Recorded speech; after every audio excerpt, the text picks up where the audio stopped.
Today is 1st November and it is the birth anniversary of Stephen Crane, a great American novelist, poet and short story writer. During the years following Civil War, America was a melting pot of many different writing styles. Many scholars argue that at this time there was still no definite American author or technique.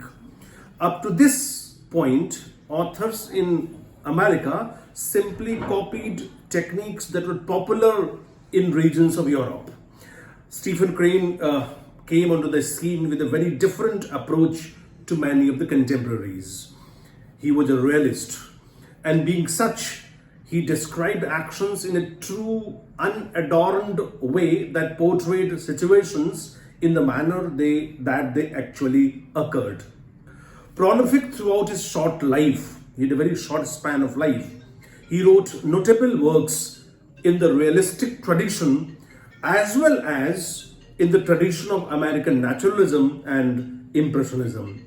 He is recognized by modern critics as one of the most innovative writers of his generations. If we come to the first novel of Stephen Crane, it is Maggie, a Girl of the Streets. It is generally regarded by critics to be the first work of American literary naturalism. It was published under the pseudonym Johnson Smith by Crane himself because no publishing house wanted to handle its racy contents. He won international acclaim in 1895 when he published The Red Badge of Courage.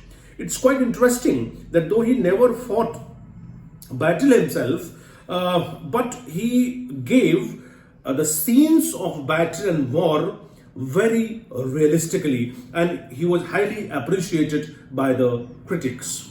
Now, Crane's writing is characterized by vivid intensity, distinctive dialects and irony. Common themes involve fear, spiritual crises and social isolation. Although recognized primarily for The Red Badge of Courage, which has become an American classic, Crane is also known for some of his important poems, journalism, and also the short stories like The Blue Hotel, The Bird Comes to a Yellow Sky, and The Monster.